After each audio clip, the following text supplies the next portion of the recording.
Good morning, children. This is Meena. Today we are going to see an introduction to biology. As we all know that our universe is made up of stars, galaxies, asteroids and planets. In one corner of universe lies our precious beautiful world, that is the planet Earth. So, what is fascinating about the world we belong to? The answer is it contains life.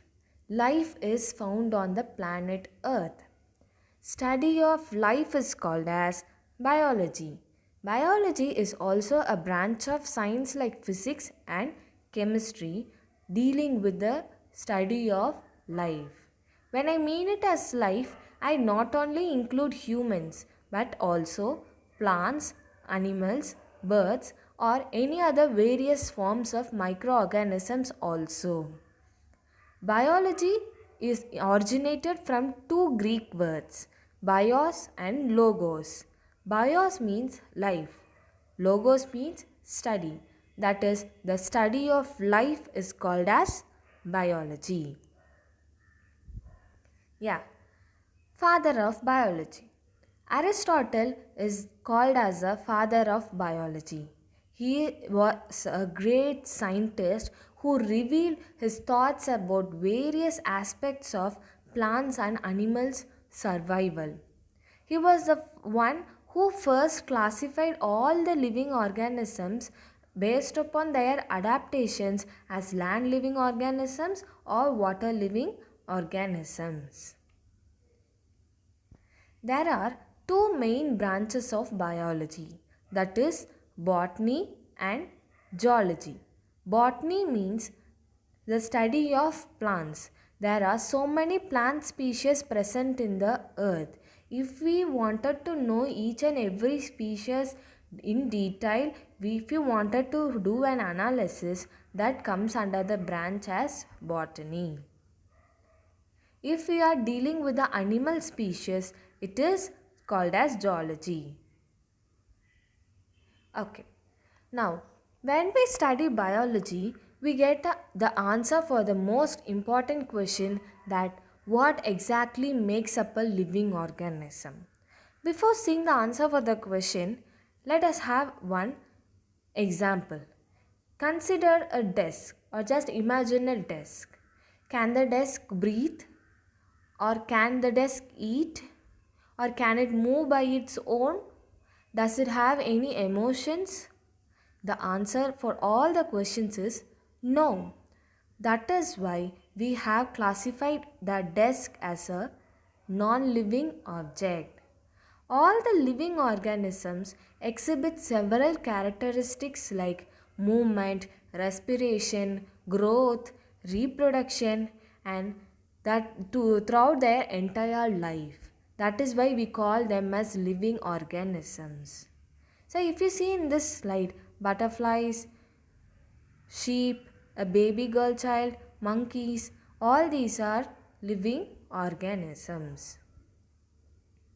Let us see the characteristics of living things in detail. The first thing is composition. What is the human body made up of? To give you all some facts, children, human body is approximately made up of 37 trillion cells. It is not like countable 1 trillion. Too much of cells is present in the human body. These cells are the basic structural units that make up our body. They are called as the building blocks of our body. The next thing is metabolism. Okay, what will happen if you are staying without eating food for few days? You will become so weak and dull. All living organisms need energy for their survival. Where do they get this energy from? From the food we eat. So, the process of conversion of food to energy is called as metabolism. That is food to energy. All the living organisms need energy for their survival. Okay. Plants also need energy for their survival, but their process of taking energy is different. They undergo the process of photosynthesis. With the sun as the source, they prepare their own food. So we humans respire, even plants too respire. We inhale oxygen and exhale carbon dioxide, which was released by the plants during the photosynthesis process. All the human body or all the living organisms in the world will grow. Have you all ever looked at your childhood picture and wondered, have I grown so much? Why am I not a cute baby anymore? Why did I change? Have you all ever wondered why did these questions come in your mind? Biology has the answer that all the organisms tend to show some positive changes, that is they increase in size of all the parts. Even plants do grow when you sow the seed and if you water it daily with proper sunlight and the proper amount of water intake, the plant grows into a tree. And all living organisms show movement and they respond to stimuli. What is stimuli? Stimuli means the response to any kind of external activities. When you touch a hot or cold object, you react to it, you could sense it.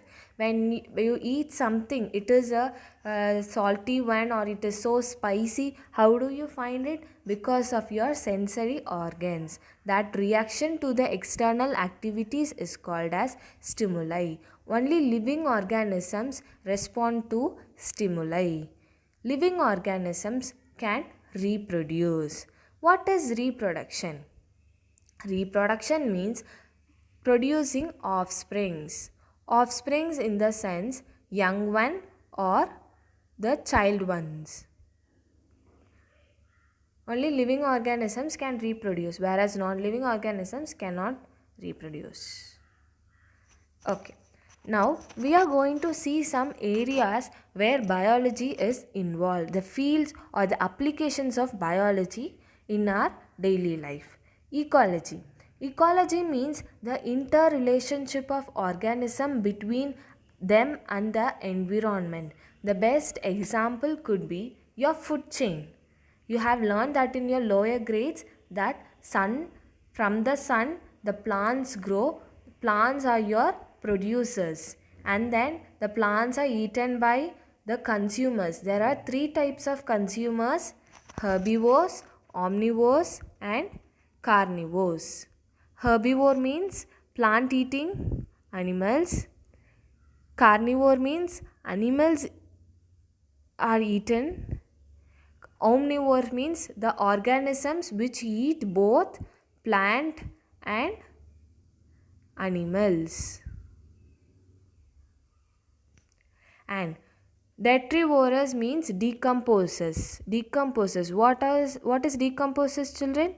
It is the dead or the organisms which eat or dead plants or animals which feed on decayed organisms, and then they again produce the nutrients in the soil which is essential for the growth of the plant, thus making the cycle. Again producer, consumer, decomposes, nutrients to soil, again the plants grow, this cycle keeps on continuing. If there is any change in one part of the cycle also, it is going to affect the other. All the living organisms need energy for their survival. Only plants can prepare their own food, but animals has to be dependent on the other organisms only. This cycle is your ecology. Genetics. Genetics is the study of heredity and variation.